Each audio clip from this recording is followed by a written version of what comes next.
So hello everyone, welcome to your own channel Gyan Sagar edutech. मेरा नाम है अनिरुद्ध कुमार और हम आ गए हैं finally back with another video. जैसे कि हमने आपको वादा किया था कि सीबीएसई क्लास 10th के लिए हम लोग वन शॉट वीडियोस लाने वाले हैं और ये जो वन शॉट वीडियोस होने वाली है बहुत ही ज़्यादा इंपॉर्टेंट होने वाली है। ठीक है, इसमें टाइम वेस्ट बिल्कुल नहीं होगा, सीधे मुद्दे पे बात होगी और यही हमारा मेन फोकस है। ठीक है, अब हम बात करने वाले हैं हमारा chapter number 1 that is real numbers की। ठीक है, अब रियल नंबर्स में आपको क्या करना है, सबसे पहले मैंने यहाँ पे लिखा हुआ है तो मोस्ट इंपॉर्टेंट क्वेश्चंस हमें क्या क्या लगाने हैं वो मैं आपको एक बार बता देता हूं। सबसे पहला काम एलसीएम एंड एचसीएफ। ठीक है, एलसीएम एचसीएफ की आपको नॉलेज होनी चाहिए, वर्ड प्रॉब्लम के क्वेश्चंस कैसे लगाने हैं वो मैं आपको अभी बताऊंगा। सेकंड, प्रूव इर्रेशनल नंबर्स, √3 को इर्रेशनल करना है, इसके बहुत सारे टाइप। ठीक है, फिर एक और क्वेश्चंस आते हैं जैसे 6 की पावर n, ठीक है, कैन एंड विद डिजिट 0, ये वाले क्वेश्चंस भी मैं अभी आपको कराऊंगा। And last but not the least composite numbers. Composite numbers पे भी एक क्वेश्चन आता है 2 नंबर का, तो वो भी अभी हम डिस्कस करने वाले हैं। ठीक है, तो स्टार्ट करते हैं हमारी जर्नी ज्यादा टाइम वेस्ट ना करते हुए। तो ये वाला जो चैप्टर है, chapter number 1, it contains 6 marks. 6 marks free के हैं ये। क्या बोला मैंने आपको, ये 6 मार्क्स जो है ना ये फ्री के मार्क्स है भाई।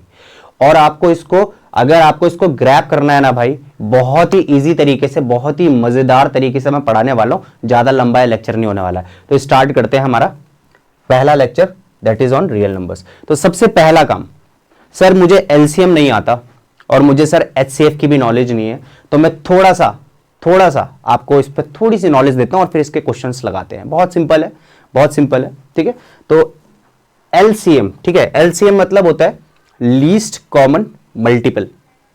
अब यहां पे जैसे ही ये मल्टीपल आया ना तो मेरे दिमाग की घंटी बजी। और ये मल्टीपल क्या होता है सर, पहले तो ये बता दो व्हाट इज मल्टीपल। अब आप मल्टीपल से आपको बस इतना याद करना है कि जैसे हम टेबल याद करते हैं ना, 2 1 जा 2, 2 2 जा 4, 2 3 जा 6, तो यही चीज है मल्टीपल। तो देखो 2 और 4 का मुझे एलसीएम निकालना है। सबसे पहले मैं इसके मल्टीपल लिखता हूं, 2 और 4 के यहां पे मैं मल्टीपल्स लिखता हूं। मल्टीपल्स बेसिकली होते क्या हैं, वही टेबल्स। ठीक है, तो 2 1 जा 2, 2 2 जा 4, 6 8 10 12 और सो ऑन, इसके जो मल्टीपल्स होंगे वो चलते रहेंगे। सिंपल। सेकंड, अब 4 के मल्टीपल लिखते हैं, 4 8 12 16 20 एंड सो ऑन चलता जाएगा। तो ये क्या है, मैंने 2 नंबर्स के सिर्फ यहां पे मल्टीपल्स लिखे। अब वो बात क्या करना चाह रहा है, बोल रहा है लीस्ट और कॉमन, इन दोनों में जो कॉमन है और जो सबसे लीस्ट कॉमन है वही हमारा क्या होता है, एलसीएम होता है। बस इतना दिमाग में रखो, कोई ज्यादा की फालतू बात हम करेंगे नहीं। ठीक है, तो लीस्ट इन दोनों में से क्या कॉमन है, लीस्ट इन दोनों में से है कॉमन क्या, 4। This is our LCM. ठीक है, अब हम प्राइम फैक्टराइजेशन मेथड से भी हम कर लेते हैं, जैसे कि 2 है और 4 है। ठीक है, तो 2 1 जा 2, 2 2 जा 2 1 जा 2, तो ये वाले जो पार्ट होता है यही मेरा क्या कहलाता है, एलसीएम कहलाता है। 2 2 जा 4, तो हमारा क्या आ गया, एलसीएम आ गया। इतना हमें नॉलेज आ गई, सर मुझे एलसीएम का थोड़ा बहुत आ गया है। अब आप सर बड़े नंबर भी तो करो, ये छोटे छोटे नंबर है भाई, छोटे छोटे नंबर से ही शुरुआत होती है और हम आपको छोटे नंबर से ही सीखने को बोलेंगे। ठीक है, आप आगे आगे बढ़ के प्रो हो जाओगे तो वो अलग बात है। ठीक है, नहीं तो पहले हमें छोटे छोटे नंबर से ही शुरुआत करनी है। मैं ऐसा पढ़ाता हूं, मैं ऐसा समझ के पढ़ाता हूं कि भाई आपको कुछ नहीं आता और मैं उसी लेवल से ही आपको उठाता हूं। हमारे जब प्रैक्टिस सेटअप लगाओगे टेलीग्राम पे तो आपको और अच्छे से पता चल जाएगा सारी चीजें। आते हैं एचसीएफ पे। ये एचसीएफ क्या होता है सर, एचसीएफ बस इतना याद रखो, एचसीएफ बस इतना याद रखो, ये क्या बोल रहा, हाईएस्ट कॉमन फैक्टर। अभी मैंने यहां पे मल्टीपल की बात करी थी, अब मैं यहां पे फैक्टर की बात करूंगा। ये फैक्टर क्या होता है, फैक्टर क्या होता है, देखो मैंने 2 नंबर लिए 10 और 20, तो अब मैं एक चीज बता देता हूं, 10 का फैक्टर क्या होगा।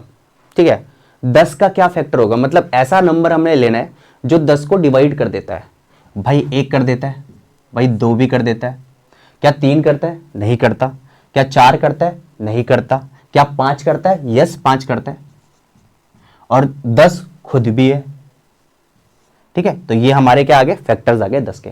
ऐसी सिमिलरली मैं 20 का भी करूंगा, ठीक है, ऐसी सिमिलरली मैं 20 का भी करूंगा। क्या 1 करता है? हाँ करता है। क्या 2 करता है? हाँ करता है। क्या 5 करता है? हाँ जरूर करता है। ठीक है, क्या 10 करता है 20 को डिवाइड? हाँ करता है। ठीक है, ऐसे ही फिर 20 भी 20 को डिवाइड करेगा। ठीक है, अब ये मैंने इतने सारे इसके क्या निकाल लिए, फैक्टर्स निकाल लिए। अब इसने क्या बोला, सर कॉमन दे दो, सर कॉमन दे दो। कॉमन तो बहुत है, 2 भी है, 5 भी है, 10 भी है, बट उसने बोला सर हाईएस्ट देना है।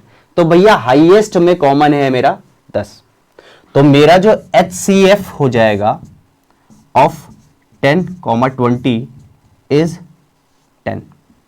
तो उम्मीद करता हूं यहां तक आपके समझ में आ रहा होगा कि सर मुझे इतना समझ में आ गया कि LCM क्या होता है और HCF क्या होता है। और सर ये मैं कर लेता हूं, मुझे कोई दिक्कत नहीं है, मैं कर भी लेता हूं, मुझे कोई प्रॉब्लम नहीं है सर।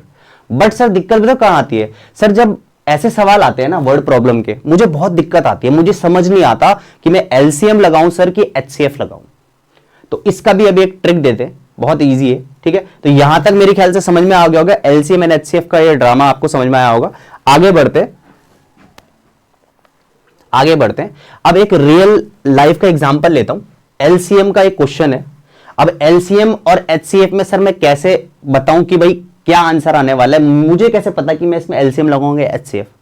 मेरे जैसे बच्चे जो हैं, जो पढ़ते नहीं है, जो लगता है कि यार मैं तो अब पेपर आने वाला है, उनके लिए है भाई ये। ठीक है, क्वेश्चन पढ़ते हैं। Rahul goes to the gym every fourth day. Rahul जो है वो हर 4 दिन बाद जिम जाता है। और Sam goes to the gym every 6 day. और सैम जो है वो हर 6 दिन बाद जिम जाता है। When will they meet again. पहली बात एक स्ट्राइक आपके दिमाग में एक स्ट्राइक होनी चाहिए कि भाई इन दोनों में से देखो, मुझे भाई LCM या HCF जो भी मुझे निकालना हो भाई इन दोनों नंबरों में से ही निकालना पड़ेगा। कहां है भाई, 4 और 6 में से ही मुझे निकालना पड़ेगा। अभी मुझे नहीं पता LCM निकालना है HCF निकालना है, इट डजंट मैटर। पहले ये चीज ध्यान में रखो कि भाई इन दोनों में से जो आंसर आने वाला है, पहले तो खुद ही दिमाग लगा लो कि भाई एक 4 दिन बाद जाता है और एक 6 दिन बाद जाता है, तो जो आंसर आने वाला है वो बड़ा आएगा कि छोटा आएगा, वो आंसर जो होगा वो बिग होगा कि स्मॉल होगा। पहले तो हमें यही दिमाग लगाना है, बिग होगा कि स्मॉल होगा। इन दोनों का जो आंसर होगा वो कब नेक्स्ट दिन मिलेंगे, कब कौन से दिन में मिलेंगे, क्या वो इन दोनों दिनों में से कम होगा या ज्यादा होगा, पहले तो ये दिमाग लगाओ। अगर तुम इतना दिमाग लगा पा रहे हो तो तुम इस सवालों पे आराम से फोड़ने वाले हो। भाई इतना दिमाग लगा रहे हो कि भाई 4 और 6 दिन, एक तो 4 दिन में जाता है, एक 6 दिन में जाता है, तो अब वो नेक्स्ट दिन कब मिलेंगे, when will they meet again. पहली बात तो इसका जो आंसर होगा वो क्या होने वाला है, छोटा या बड़ा, इतना बता दो भाई। ऑब्वियस सी बात है उसका आंसर बड़ा होने वाला है। अब जहां भी आपको ऐसा स्ट्राइक हो जाए ना कि आंसर यार इन दोनों में से ना बड़ा होगा, तो समझ लो हमें क्या लगाना है, LCM लगाना है। समझ लो हमें क्या लगाना है, LCM लगाना है। ठीक है, अब सीधे सीधे अगर मैं इसका LCM लगाऊं, बड़ा इजी है LCM लगाना है ना। तो 4 और 6 प्राइम फैक्टराइजेशन हमने बचपन से करते हुए आ रहे, कर लेते हैं। 2 2 जा 2 3 जा 2 1 जा 3 1 जा 2 2 जा 4 और 4 3 जा 12। तो हमारा जो LCM हो जाएगा ऑफ 4, 6 इज 12। अब मैं यहां पे ना इसको आपको इंप्लीमेंट करके भी दिखाता हूं, बहुत इजी है, कोई दिक्कत की बात नहीं है। पहला जो भाई है राहुल, वो 4 दिन में जाता है, तो राहुल मैं यहां पे लिख देता हूं, ये राहुल जाता है 4 दिन में। और दूसरा कौन है भाई, सैम, जो 6 दिन में जाता है। यहां पे है सैम जो 6 दिन में जाता है। ठीक है, अब राहुल फिर 4 दिन बाद जाएगा, तो 1 2 3 4, फिर राहुल यहां जाएगा, फिर और सैम जाता है 6 दिन में, तो जो सैम है वो जो 6 में था वो अब यहां पे 12 पे आ जाएगा। ठीक है, फिर राहुल फिर 4 दिन बाद जाएगा, तो 1 2 3 4, तो देखो राहुल और सैम कहां पे मिल रहे हैं, 12 दिन में मिल रहे हैं। अब इतना दिमाग लगा लो भैया कि भाई इन दोनों में से आंसर जो आने वाला है वो बड़ा आने वाला है भाई, तो हमें सीधे सीधे अपना दिमाग का यूज करना है और LCM लगाना है, दैट्स इट। समझ में आया? अच्छा, एक और चीज मैं आपको बता दूं, सवाल ऐसा आता है कि भाई एक रेस ट्रैक है, कोई लड़का है और कोई दूसरा लड़का है, वो दोनों कब मीट करेंगे, वो 1 घंटे बाद भाग रहा है, वो 1 घंटे पहले भाग रहा है, वो कब मीट करेंगे। ऐसे सवालों में आंख खोल के LCM लगा दो भाई, आंख खोल के एलसीएम लगा दो। यहां तक क्लियर है बात? बहुत बढ़िया, आगे बढ़ते हैं। तो सिंपल सा एक वर्ड प्रॉब्लम था जो मैंने अभी आपको सॉल्व किया। बस आपको दिमाग लगाना है कि इन दोनों में से आंसर अगर बड़ा आ रहा है तो एलसीएम लगा लो, और दोनों में से आंसर कहीं ना कहीं छोटा होगा तो भाई वो क्या होगा, एचसीएफ होगा। आगे बढ़ते हैं, ठीक है। ओके, अब यहां पे एक सवाल है, बहुत ही सिंपल सा सवाल है। मेरे घर में एक बर्थडे पार्टी हुई और मैंने अपने दोस्तों को इनवाइट किया, ठीक है। अब मेरे पे बजट था जो था वो लिमिटेड था। मैंने 20 पिज्जा मंगाए और 40 कोल्ड ड्रिंक मंगाई। अब मेरे पापा ने क्या बोला भाई, मेरे पापा ने बोला भाई जो भी तू मंगा रहा है अच्छी बात है, ठीक है, पर ऐसे इतने ही बच्चों को इनवाइट करना है, इतने ही लोगों को इनवाइट करना है कि भाई सारी चीजें इक्वली डिस्ट्रीब्यूट हो जाए, है ना, इक्वली डिस्ट्रीब्यूट हो जाए, सारी चीजें इक्वली डिस्ट्रीब्यूट हो जाए और कोई भी मटेरियल बचे ना, यहां पे कोई भी मटेरियल ना बचे, मतलब सबको बढ़ जाए इक्वली। समझ पा रहे हो क्वेश्चन का मतलब? तो वहां पे ऐसी जगह पे मैं क्या यूज करता हूं, ऐसी जगह पे मैं यूज करता हूं HCF का, ठीक है। तो आप ये देख पा रहे होंगे कि जैसे जो हलवाई होते हैं, सबसे पहले जो हलवाई होता है, आपके घर में शादी होगी, बिया होता है ना, फंक्शन होता है, सबसे पहले वो यही पूछता है भाई कितने लोग आ रहे हैं, तो वो अंदाजा लगा लेता है, वो HCF का इस्तेमाल करते हैं वहां पे, ठीक है। तो अब यहां पे देखो 20 पिज्जा है मेरे पे और 40 कोल्ड ड्रिंक है, तो मैं उसको कैसे डिस्ट्रीब्यूट करूं कि इक्वली डिस्ट्रीब्यूट हो जाए, हर बच्चे को मिल जाए और कुछ भी मटेरियल लेफ्ट ना हो। तो ऐसे सवाल पे लगता है HCF। अब यहां पे देखो, अगर मैं HCF निकालूं 20 और 40 का, तो भाई मुझे इतना पता चल रहा है ना भाई कि सबको डिस्ट्रीब्यूट होना चाहिए। मैंने क्या बोला, सबको ये इक्वली डिस्ट्रीब्यूट होना चाहिए। तो मेरा जो आंसर होने वाला है इन दोनों से कम ही होने वाला है, या बराबर भी हो सकता है, कम होगा पर ज्यादा नहीं हो सकता भाई। अगर मान के चलो मैं 30 लोग बोल दूं तो मेरे पे तो पिज्जा 20 ही है। समझ पा रहे हो कि नहीं समझ पा रहे हो? समझ पा रहे हो ना? तो यही चीज है HCF। अब मुझे इसका HCF निकालना है, बड़ा सिंपल है। HCF इसका कितना हो जाएगा, 20, ठीक है। बहुत ही सिंपल चीज होती है, बस आपको दिमाग लगाना है, स्ट्राइक करना है चीजों को, बहुत ईजी हो जाता है काम। आगे बढ़ते हैं, ठीक है। अब यहां पे एक सवाल है, HCF का वर्ड प्रॉब्लम है। अब बोल रहा है कि एक मर्चेंडाइजर, ठीक है, has taken 10 litres of oil, ठीक है, 10 लीटर। फिर बोल रहा है अनदर है 18 लीटर और एक और है वो है 24 लीटर। अलग अलग प्रकार के ऑयल है और उसने क्या बोला, इक्वल कैपेसिटी में मुझे इसको स्टोर करना है। तो भाई अगर मुझे इक्वली कैपेसिटी में इसको स्टोर करना है, इसको एक जगह पे रखना है, अलग अलग कैन में रखना है, तो मैं इसको कैसे कर सकता हूं?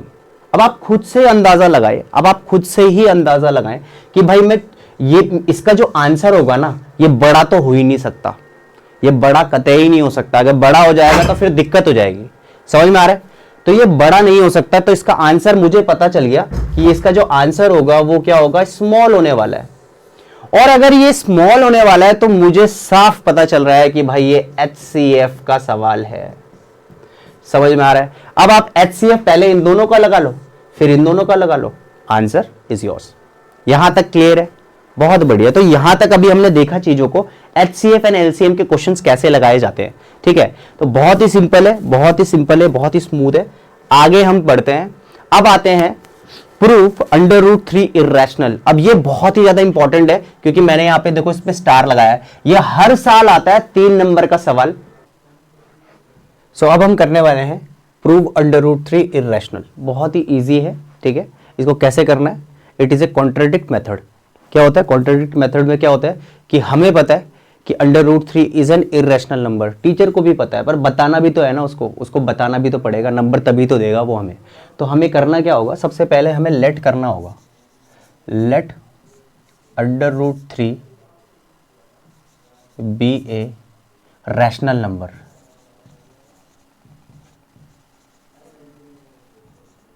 तो √3 को मैं एक लेट करता हूं कि एक रैशनल नंबर है। एंड हमें पता है कि रैशनल नंबर्स क्या होते हैं, जो P/Q की फॉर्म में होते हैं, where Q is not equals to 0, ठीक है।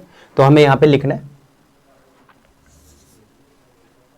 It is in the form of P/Q where Q is not equals to 0। और मोस्ट इंपॉर्टेंट है ये बहुत इंपॉर्टेंट लाइन है। अगर आपने ये लाइन नहीं लिखी ना, आपके नंबर कट जाएंगे भाई। तो आप लिखोगे P and Q are, P and Q are coprime numbers, coprime numbers. अब ये वाला जो चीज है ना, ये बहुत ज्यादा इंपॉर्टेंट है, इसलिए मैं इस पर अंडरलाइन लगा रहा हूं। अब what are coprime numbers? Coprime numbers क्या होते हैं सर? मैं एक एग्जांपल देता हूं, फिर मैं मिटा दूंगा। जैसे कि मैं बोल रहा हूं 4/3, ये क्या है? ये क्या है? ये कट नहीं रहे आपस में। ये क्या है? ये कट नहीं रहे, तो that numbers are coprime numbers. ऐसे नंबर्स जो होते हैं वो को प्राइम नंबर्स होते हैं, जो कटते नहीं है, जिनमें कुछ भी कॉमन नहीं है एक को छोड़ के, ठीक है। जैसे कि मैंने बोला 7/4, ये भी क्या है? एक को प्राइम नंबर है। तो मैंने ऐसे नंबर्स लेट किए, मैंने ऐसे p/q लेट किए जो को प्राइम हो, मतलब कुछ भी कॉमन ना हो एक को छोड़ के। यहां तक क्लियर है? अब यहां तक हमने लिख दिया, ये हमने सर लिख दिया, बहुत अच्छे से हमने ये लिख दिया। अब मैंने ये भी बता दिया कि √3 क्या है? एक रैशनल नंबर है, where p/q, q is not equals to 0 and p and q are coprime numbers. इतना सिंपल, कोई इतनी दिक्कत नहीं, कोई दिक्कत नहीं हमने, ठीक है। अब हम यहां पे करेंगे √3 इक्वल्स टू p/q, ठीक है, बहुत सिंपल है। मैंने इसको क्या किया था? रैशनल नंबर की फॉर्म में लिखा, तो मैंने यहां पे लिख दिया। अब ये जो q है, इसको मैं इधर शिफ्ट कर दूंगा, तो मेरे पे क्या बनेगी condition? p equals to √3q। तो ये मेरा पहली कंडीशन बन गई, ठीक है। अब क्या करना होगा सर? अब क्या है ना, ये √3 मुझे बिल्कुल पसंद नहीं है, तो मैं क्या करूंगा? स्क्वायरिंग बोथ साइड्स करूंगा, ताकि √3 हट जाए यहां से, ठीक है। तो मैं यहां पे लिख लेता हूं स्क्वायरिंग बोथ साइड्स, तो ये हो जाएगा p का स्क्वायर इक्वल्स टू √3q का होल स्क्वायर। यहां से क्या होगा? ये होगा p स्क्वायर इक्वल्स टू, ये हो जाएगा 3q स्क्वायर। ये आप देख पा रहे हो? अब ये जो स्टेटमेंट है, ये जो इक्वेशन है, अब ध्यान से देखेंगे, ये 3 अगर मैं इधर ले आता, देखो मैं इसको रफ में कर रहा हूं, यहां पे देख लीजिए, p square equals to 3q square. अब ये जो 3 है, अगर ये इसके नीचे आ जाता है तो ये हो जाएगा p square upon 3 equals to q square. अब क्या मैं इसको देके एक स्टेटमेंट लिख सकता हूं कि भाई p स्क्वायर जो है ना, वो डिविजिबल है 3 से, ठीक है। तो मैं लिख लेता हूं p square is divisible by 3। और अगर ये p स्क्वायर डिविजिबल है 3 से, तो p भी डिविजिबल होगा 3 से। तो मैं यहां पे लिख सकता हूं, यहां पे लिख लेता हूं p is also divisible by 3, divisible by 3। अब यहां तक हमने कर लिया, यहां तक हमारा एक पार्ट हो गया। अगर ये 3 नंबर का सवाल है तो भाई आपको यहां पे 1.5 नंबर तो आराम से मिलने वाला है। इतना हमने कर लिया। अब मैंने बोला p is also divisible by 3, मतलब p जो है वो 3 से डिवाइड हो रहा है, ठीक है। तो यहां पे इसी स्टेटमेंट को मैं उठाता हूं और यहां पे लिखता हूं p इक्वल्स टू 3c। अब सर मैंने यहां पे ऐसा क्यों किया? भाई p जो है वो 3 से डिवाइड हो रहा है, ठीक है। तो यहां पे ये c जो है एक कांस्टेंट नंबर मैंने ऐसे लिया, कोई भी नंबर ले लो वो उससे भी डिवाइड होगा। तो मैंने एज इट इज ये लिखा p इज बोले तो इक्वल्स टू, यहां पे 3 है, मैंने यहां 3 लिखा और एक कांस्टेंट लगा दिया c, सिंपल। अब क्या करना है मुझे? ये जो p हमने यहां पे लिया था, बस इसको हमें यहां पे सब्स्टिट्यूट करना है, substituting the value of p, ठीक है। तो जैसे ही मैं इसको सब्स्टिट्यूट करूंगा,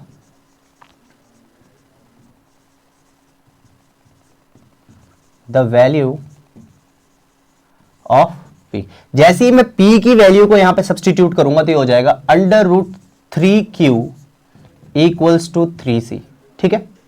फिर से मेरे पे अंडर रूट आ गया, फिर वही वाला काम मेरा, क्या करेंगे? स्क्वायरिंग बोथ साइड्स, ठीक है। तो मैं यहां लिख लेता हूं स्क्वायरिंग बोथ साइड्स, ठीक है। तो ये हो जाएगा √3q का whole square equals to 3c का होल स्क्वायर, ठीक है। तो यहां से हो जाएगा मेरे पे 3q square equals to 9c square. मैं इसको काट देता हूं, 3 3 जा, यहां पे मेरे पे क्या इक्वेशन आई? q square is equal to 3c square. अब फिर से वही वाली चीज आ गई, ध्यान से देखना, मैं यहां पे रफ में कर रहा हूं, ध्यान से देखना, Q square upon 3 equals to C square. अब यहां पे इस चीज को देखो, अगर मैंने 3 इसके नीचे रखा तो इट मींस कि क्यू स्क्वायर भी 3 से डिविजिबल है, और मैंने अपनी स्टेटमेंट में पहले ही बोला है कि पी एंड क्यू आर को प्राइम। समझ में आ रहा है? अब देखो पी भी 3 से डिविजिबल है, क्यू भी 3 से डिविजिबल है, मतलब जो मैंने कंडीशन लेट की थी ना कि रैशनल नंबर है वो गलत साबित हो गई। इसको बोलते हैं कॉन्ट्राडिक्ट मेथड। अब आपको कुछ नहीं करना, इसको नीचे रखो, तो आप यहां पे स्टेटमेंट लिखोगे कि Q square is divisible by 3 और क्यू इज डिविजिबल बाय 3। अब देखो, अब बहुत इंपॉर्टेंट है ये चीज, स्टेटमेंट का खेला है सारा। P square is divisible by 3 और क्यू स्क्वायर भी डिविजिबल बाय 3 है।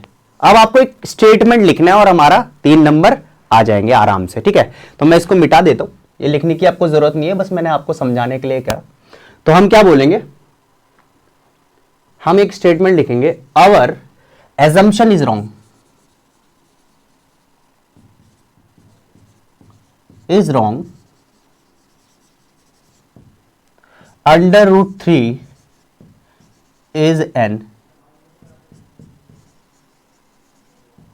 irrational number. That's it. कुछ नहीं करना था हमें बस सिर्फ स्टेटमेंट लिखना है। हमें पहले क्या किया, पहले मैंने अंडर रूट 3 को एक रैशनल बोला, ठीक है, पी अपॉन क्यू की फॉर्म में रखा, ठीक है। उसके बाद मैंने क्या बोला, ये सारे स्टेटमेंट लिखे, फिर मैंने यहां पे स्टेटमेंट लिखा, और P एंड Q दोनों 3 से डिविजिबल थे। फिर मैंने लास्ट में लिखा कि आवर एजम्पशन इज रॉन्ग, जो मैंने लेट किया था कि एक रैशनल नंबर है वो गलत है, so it is an irrational number.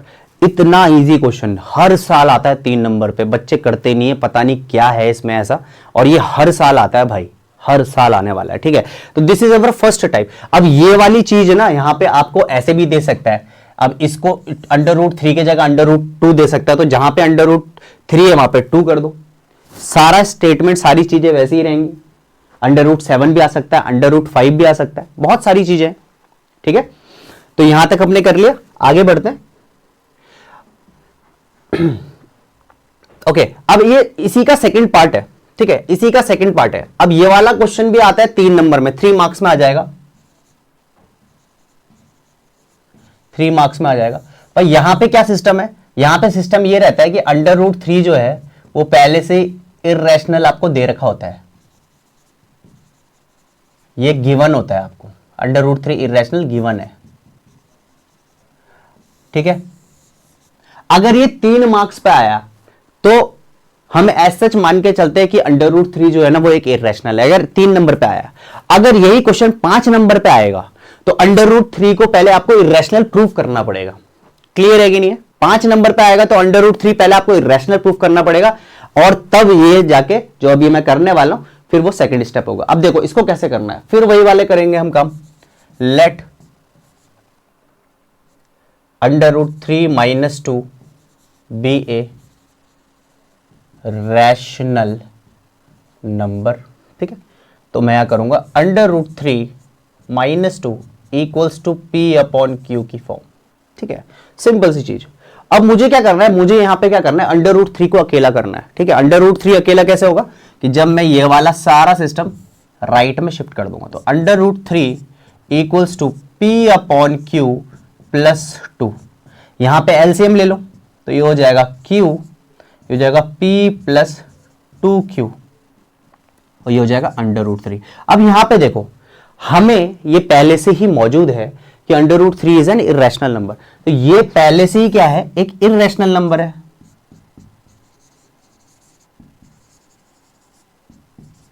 और ये गली के बच्चे बच्चे को पता है कि it is A rational number. तो कभी ऐसा पॉसिबल हुआ कि इररेशनल नंबर क्या रैशनल नंबर के बराबर होता है? It can not be possible. तो आप यहां पे लिखोगे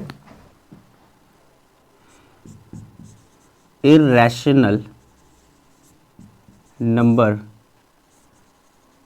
can't be equal to rational number. तो आप यहां पे लिखोगे कि भाई इररेशनल नंबर कभी भी रैशनल नंबर के बराबर नहीं होता, तो आप बोलोगे our assumption is wrong, our assumption is wrong, under root 3 minus 2 is an irrational number. ये आ गए आपके 3 मार्क्स। यहां तक क्लियर हो गया होगा, आगे बढ़ते हैं, ठीक है। ओके, बहुत ही गजब का सवाल, बहुत ही इजी सवाल। बच्चे बहुत ही कंफ्यूज होते हैं, सर हमारे टीचर ने ऐसे करा है वैसे करा है। अरे भाई कोई टेंशन लेने की बात नहीं है। यहां पे आपको बोला है चेक वेदर 6 की power n can and with the digit 0 for any natural number n। अब सबसे पहले मैं एक चीज आपको क्लियर कर देता हूं, 6 की पावर n। अब मान के चलो n जो है ना कोई एक नेचुरल नंबर है, नेचुरल नंबर 1 2 3 4 5 कुछ भी हो सकता है। 6 की पावर 1, 6 की पावर 2, 6 की पावर 3, एज सच अभी चलता जाएगा, नेचुरल नंबर है, ठीक है। तो ये 6 की पावर 1 6, 6 की पावर 2 36 है ना। अब यहाँ पे जो है लिखते रहेंगे हम। तो वो बोल रहा है कि अगर मैं 6 की पावर n करता हूं तो क्या यहाँ पे डिजिट 0, लास्ट में डिजिट 0 आएगी? आएगी तो बताओ, नहीं आएगी तो नहीं बताओ, सिंपल सी चीज। अब मुझे पता है कि सर 0 कभी नहीं आने वाला, पर हम उसको लिखेंगे कैसे? सबसे पहले मैं एक 0 वाला नंबर ले लेते हैं 10, ठीक है। एक 0 वाला नंबर ले लेता हूं 20, एक 0 वाला नंबर ले लेता हूं 30। इसके प्राइम फैक्टराइजेशन करते हैं जरा। 2 5 जा 5 1 जा, 2 1 जा 2 5 जा 5 1 जा, 3 1 जा 2 5 जा 5 1 जा। अब यहां पे देखो जितने भी नंबर्स के पीछे 0 है उनके प्राइम फैक्टराइजेशन में एक चीज कॉमन है जो कि है 5। देखो देखो देखो, अब किसी भी नंबर के पीछे अगर 0 है तो उसका प्राइम फैक्टराइजेशन में 5 जरूर आने वाला है। बस हमें यही चीज यहां पे दिखानी है, हमें स्टेटमेंट में दिखाना है उसको। तो अब हम कैसे करेंगे इसको? बहुत सिंपल है, बहुत ही इजी है। पहले मैं इसको मिटा देता हूं, उसके बाद इस पे करते काम, है ना। तो इसको करने के लिए बहुत सिंपल है। दो नंबर का सवाल आता है, 2 से 3 नंबर का सवाल आ सकता है, बहुत इजी होता है। हम क्या करेंगे, सबसे पहले हम करेंगे, इसको हमने पढ़ लिया, अब हम बोलेंगे प्राइम फैक्टराइजेशन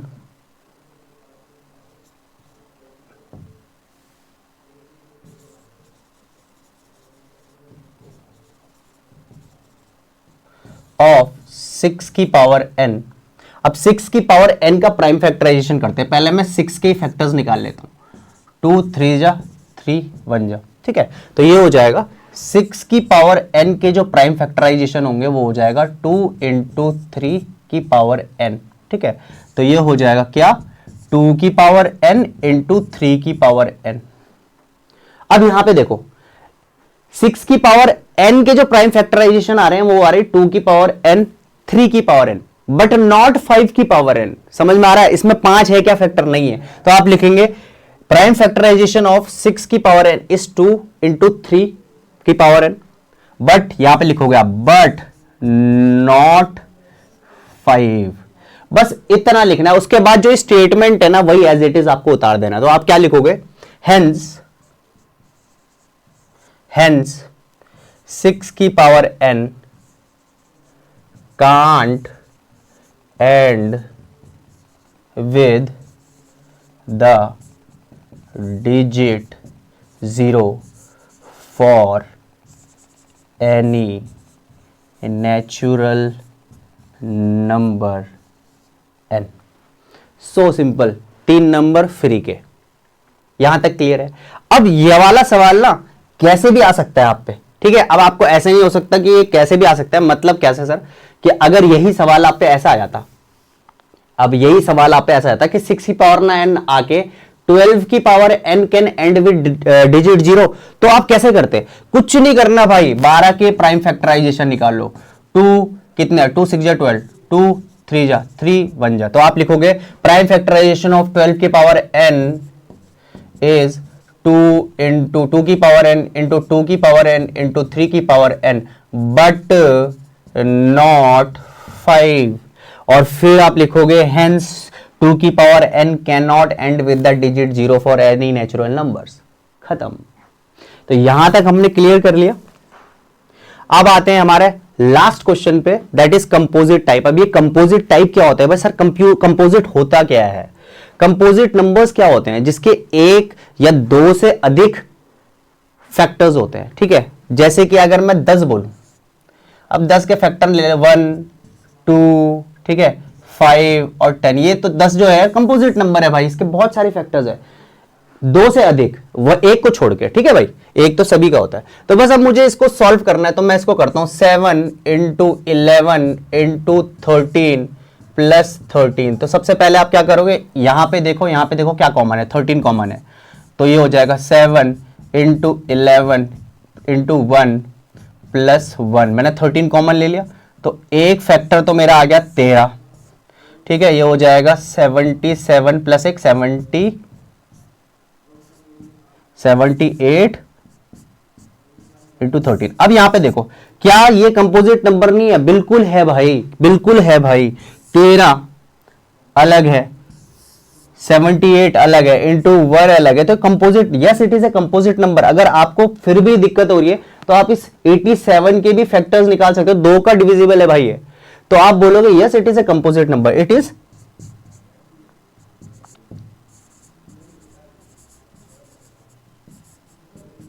कंपोजिट नंबर, खत्म। सिमिलरली यही चीज आप इसमें भी करोगे, 7 into 6 into 5 into 4 into 3 into 2 into 1 plus 5। आप क्या करोगे, पहले इन सब में से 5 कॉमन ले लो, 7 into 6 into 4 into 3 into 2 into 1 plus 1। अब आप यहां पे देखें, 5 एक फैक्टर हो गया, इस पूरे का एक तो हो गई होगा फैक्टर, और ये वाला जो होगा, इन सबको जब मैं मल्टीप्लाई करूंगा तो वो भी एक आएगा। तो yes it is composite number. तो yes it is a composite number. आपको कुछ नहीं करना, आपको सिर्फ दिखाना है, एंड दैट्स इट, ठीक है। Okay, that's all for today. जो हमारा चैप्टर 1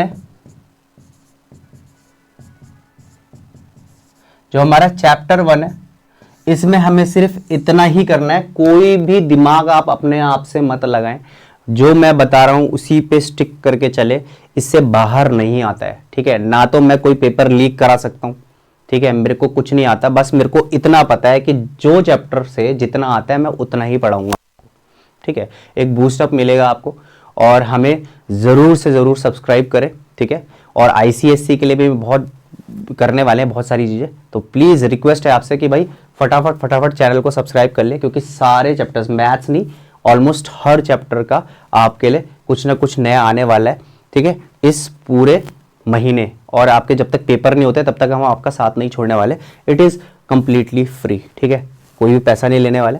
तो ये पहला चैप्टर हमारा होता है समाप्त। अब टेलीग्राम पे इस चैप्टर के इंपॉर्टेंट क्वेश्चंस मैं आपको सिंक कर दूंगा, वहां पे टेलीग्राम चैनल जो है वो आप डाउनलोड कर लेना, ज्ञान सागर का, ठीक है। That's all for today. मिलते हैं नेक्स्ट चैप्टर 2 आपको कल अपलोड हो जाएगा, तो ऐसे ही प्यार बरकरार रखें हमें, हमारे साथ। Thank you so much.